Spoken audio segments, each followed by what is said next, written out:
Mutual respect is not a given, unfortunately. Psychologists who spend a lot of time observing children know how much effort it requires from their parents, their teachers, and other elders to help them develop the capacity to listen to others, to make their own point and desires clear, and then to find ways to negotiate perspectives and action that can satisfy all partners. This starts with plays and toys they learn to share, with personal belongings and common properties, as Rosciano illustrates in her studies, and continues with joint activities. See roots of the already mentioned Selman words. Exploratory talk in school situation, group work. I'm referring here to the work of Howe, Littleton, Schwartz, Mercer, and others. And also the importance when such organizations exist, the importance of youth-based organizations as places for learning. Only with the careful training of their social and cognitive skills can young people be raised into cooperative adults, patient enough to take time to find ways to sort out their conflicts with imagination and to open the future. Emotional competence develops within the cradle of an emotionally secure environment in which lessons learned from past experience can be turned into resources to build the future. Of course, adults have to pave the way for that, not only by the strength of their charismatic personalities, but also because they have experience in managing difficult social situations, in mediating conflicts, in creating open spaces for dialogue and joint work. This is what you are trying to do here in Cyprus, in this very special place, and it is an honor to be invited to join. A second motive of my pride to be here today is the feeling of being offered an opportunity to thread the lines of thought and of commitment that have been dear to great features of my own country, Switzerland. In particular, I'm thinking about one of my professors when I was a student, professor in the Swiss universities of Neuchâtel and Geneva, I mean Jean Piaget. Jean Piaget was well known internationally for his work in child development. He was trying to answer the questions, how can children grow up understanding the physical and social world? Édouard Claparède, Adolphe Ferrier, and Pierre Bovet, three professors in Geneva in the beginning of the 20th century, invited Piaget in Geneva in the Institute Jean-Jacques Rousseau, not only to offer him an opportunity to continue his promising academic research, but because they also wanted him to contribute scientifically to their own project. This project in the early 20s was the promotion of peace and responsible citizenship via education. Not any kind of education, but programs sustaining the respectful socialization of the growing child. These intellectuals, active in Geneva just after World War I, were in Geneva, the city hosting the newly founded Society of Nations. If you don't remember, just look across the street, you have the United Nations, which is the daughter of the Society of Nations. These psychology and education professors were involved in several organizations. I'd like to mention one that's not mentioned very often. It's the Society of Friends, a religious organization promoting horizontal relations of cooperation and of non-violence, with a special attention to the art of conflict mediation. Bovet was very active in this milieu. The same Bovet was translating into French the book of the British Baden-Powell, the founder of the Boy Scouts, a youth-based organization training for self-government and life skills. The same people were part of this milieu that founded the International Bureau of Education, an international organization still active today, of which Jean Piaget was the first director. The International Bureau of Education, seated in Geneva, convenes ministries of education from all over the world to join efforts in developing an education sustaining citizenship and international cooperation. It is in this precise atmosphere and with these concerns that Jean Piaget and his colleagues developed their new perspective on child development and education, now known internationally, among others, through the work of Edelstein. A third reason of my pleasure of being here today, and I won't be able to mention all the reasons, sorry, is the important work that our present colleagues in Cyprus are contributing to research and innovation in psychology and education. Let me mention at least, and sorry for the others, the three persons I know best. Professor Andreas Demetriou, presently Minister of Education, a member of the International Academy of Education, renowned worldwide for his scientific work, and an emergent figure, young and yet already published in best journals of psychology, Professor Karis Psaltis. And besides, let me tell my fellow Swiss citizens present here that these two professors are well known for their role in pushing further and renewing the heritage of Jean Piaget. I would also pleased to greet Kara Bakriani, President of the Association for Historical Dialogue and Research, an expert in history, but also in driving the great achievements of which this new home is a first mark. So you will understood I have to say a few words of the Swiss and Piagetian heritage on social relationships and cognitive development. I'll try to be positive in the first step, and then I'll be very critical in the second step. Just wait. So let me turn back to Piaget for a moment. His contribution has had a major impact on questions that are at focus today here. As said just before, in Geneva, Claparède, Beauvais, Ferrier were important protagonists of the new education movement, of which Fred, you mentioned, was part of, from France. They were all concerned with the promotion of an active education that would contribute to the development of world peace. They considered that teachers needed to be trained in child development and in research, and these are still new ideas in a way. So they really considered that teachers needed to be trained in child development and in research, both in psychology and education, to better understand to what extent the social milieu can provide opportunities for personal growth and proper socialization of children. Intellectual development meant for them a capacity to develop one's curiosity and interest, to take initiative, to critically reflect in order to depart from fearful submission to authority and ideologies. Piaget was called in Geneva to contribute to this project. He got actively involved in empirical observations of the growing child. He formalized a theory that accounts for the different steps that a child has to go through, starting as an active but dependent toddler, to end up as a reflective, autonomous citizen. The active child is encouraged to feel and explore, to stop and anticipate his action or her actions. But by the way, Piaget never studied gender differences. And we are here with a rather male description of development. But okay, it's good enough. Let's see it as it is. So, child learns to express his understandings, to interact with others, to explore the world with trials and error, and to be attentive to the feedback of experience.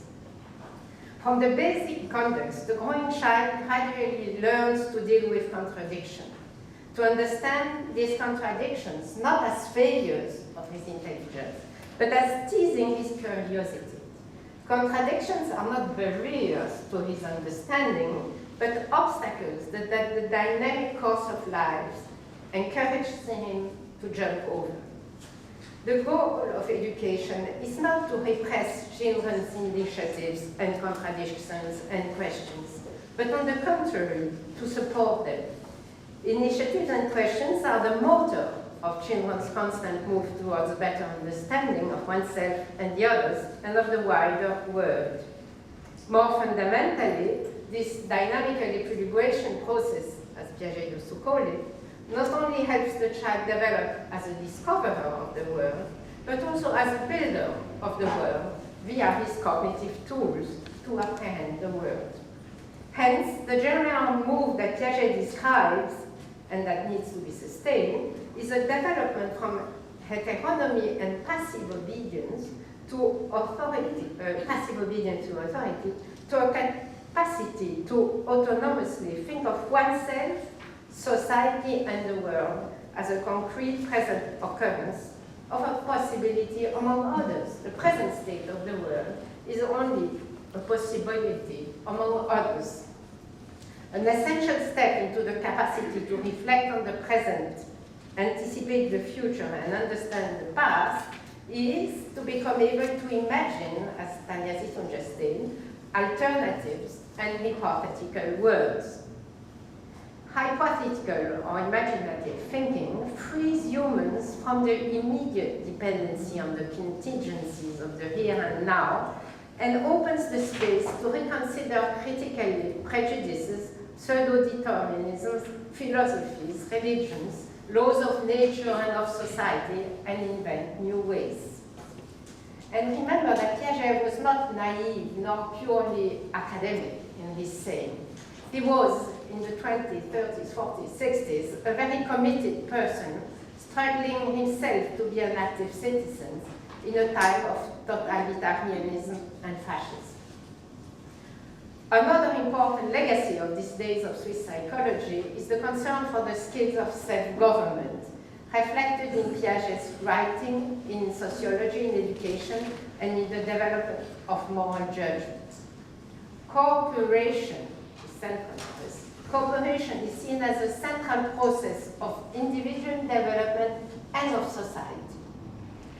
In the same days, the Russian psychologist Vygotsky was writing about the importance of inter-individual coordination, another word for cooperation. Vygotsky, with his numerous colleagues and successors, showed how much important joint actions are for the development of higher psychological processes. Joint activities imply social interactions in the zone of proximal development and common use of semiotic tools. All these processes can occur only if children and adults are given opportunities for cooperation. This implies raising up children with opportunities for cooperation, with a sense of self and respect for others, with opportunities to discover the otherness of others, to discover the existence of a multiplicity of perspectives. Children have to have the experience of having to coordinate efforts, the decentration from one's own perspective to learn to encompass the partner's choices and points of view requires both social and cognitive skills that are interdependent. And you will all remember Piaget's work on how children learn to play games, obeying to rules, and then really learn what are rules for and how to decide on the rules, which is, I think, the basics of civic education. But Piaget, in his fundamental studies of cooperation, took for granted that people want to cooperate. He also took for granted that if you cooperate, there is an advancement. And I think Alex will show us that that's not so easy to take this for granted. Of course, goodwill and good faith have to be presupposed for mediation and conflict solving to happen. But if partners are in conflicts and have difficulties to cooperate, What can they do and how can they be helped? I'll refer here to the work of Sarah Greco, who offers a very interesting description of the setting and of the conversation and argumentative process that a conflict mediator can establish in order to sustain adult partners in their efforts to develop the proper skills and attitude to overcome breakdowns in cooperation. But how is it with children? Cooperation is not a given, but the fruit of a psychological development, of education, of culture, of proper social skills. It is not a state, but a dynamic process. Therefore, I will now turn to some studies that have tried to contribute to understanding the social requirements for children to learn to cooperate in socio-cognitive tasks. How much time do I have left? 2 minutes. 2 minutes. Sorry. Well, the point I want to make is that for children to learn to cooperate, they have to be in an architecture of social relationships organized by the adults and the society that allows for the risk-taking of any kind of cooperation or concentration. This means that it's not sufficient to be peers in symmetric relationships, and they are often not symmetric anyhow. It's not sufficient to be asked by the teacher or the experimenter or whoever to cooperate. You need to feel that you're not putting your face at risk when you cooperate. You need to feel that you are not transgressing your gender role or your social or your sibling roles when you move socially towards somebody else. And all this does not happen in a social vacuum. It means at the very moment a teacher is trying to set up a framework for children to cooperate, she has to, or he has to secure the framework in such a way that the children can take this risk of cooperating. But this framework cannot stand on its own. As was raised this morning in the discussion, if families don't understand this frame, they might fight against the frame. But if the school does not understand the family's frame, this competition will tear the child in 2 pieces, either keeping socialized within the frame of the family or being socialized within the competitive frame of the school. This means that we need a frame of the frame. We need more general values, role distribution, and guardians of the frame to frame a frame that secures, teaches innovation into cooperation. And where will this frame of the frame come from? Well, of course, we are moving further on. We need institutions. We need the school to be able to be the frame of the frame. But for that, I think that even in we are so proud of our democratic societies, our so-called democratic societies, we should secure the frame of schools. Because teachers feel so much judged by media, by parents, by inspectors, by everybody, that they don't always feel secure enough. And you were just telling me, when we introduce them into doing cooperative work and integrative, inclusive work with children, they are very much afraid. And I would even say in Swiss, they panic. They panic because they feel they will not master their frame anymore.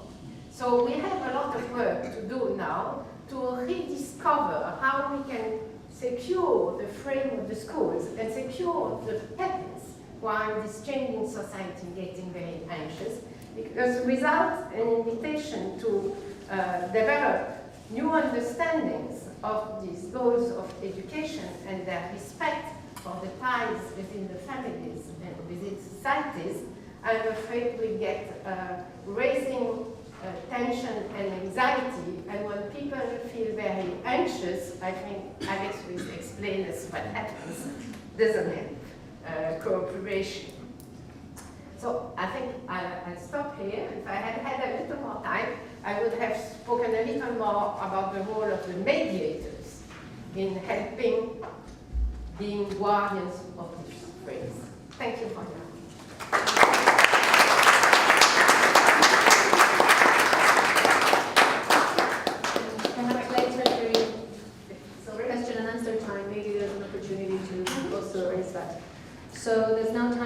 2 questions. Well, yes, Maria, and then Sophia. Oh, I'm just curious about the role of mediators that you mentioned. Great. Mediators. Well, mediators are in a very special kind of role and status that we have to discover. They can be mediator in the conflict mediation transition only if they have the trust of both sides and if they manage to keep the trust of both sides, but they are not the source of the solution. The source of the solution lies in the parties in conflict. And this is a very special kind of social role that we have to develop if we want to secure frames for teachers. It's being able to be mediators in between the communities with the trust of both sides, and the trust relies partly on the fact that the mediator is not the source of the solution. It's only a mediator. Thank you for the question. And so I introduced the terms first. There was another question here from Sophia.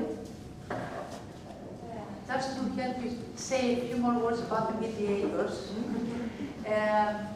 In cases where there are strong conflicting oppositions in two communities, and we know this all have a political base underlying.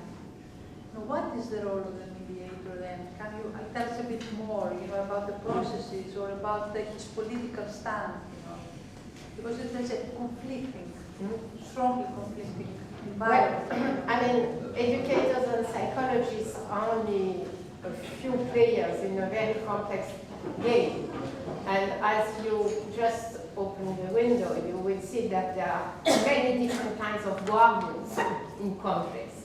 My hope is to have guardians, and my hope is that one day we don't need too many military guardians, that we can have these social intermediates. But if partners don't trust mediators, it's impossible to be a mediator in the sense, in the indicative sense. I mean, you have to create spaces in which this trust can occur. And it's no use trying to mediate when there is subjectively or objectively, I don't know, no trust. And to create trust, you need to create security, that the interests of the parties are taken care of. If they are not taken care of, you cannot guarantee that, you cannot go into mediation. So first you have to secure.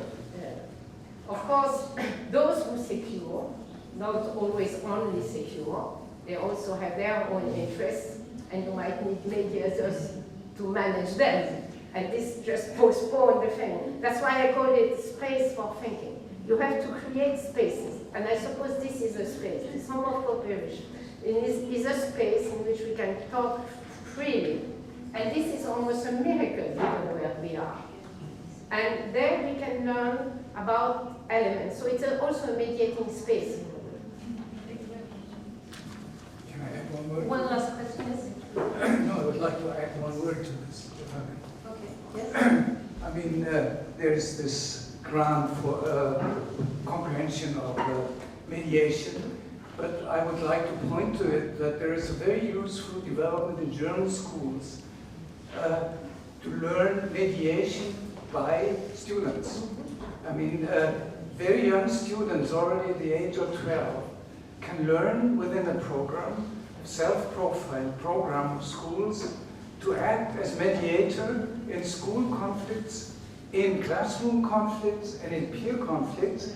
And although I'm not prone to give a very laudational view of German schooling, I think this is one of the good programs that have been developed, and I'm sure you can use it. You can get the information, and you can get even the advice and the counseling from people who've been spending their lives on developing this. But I've been following such an experience on peer mediation. Yes. We had it online on the site, internet site of our institute. Yeah. And there we could see that children can learn to mediate conflicts with among their friends, but it's very important that the adults be present in the frame, because some conflicts are too heavy for the frame. So it's very important to understand it's just a space, but then the wave might create a tide that it's too heavy. And there, the guardians of the space have to be careful they manage. And for that, they need themselves to have support from a larger frame. I agree. Thank you very much.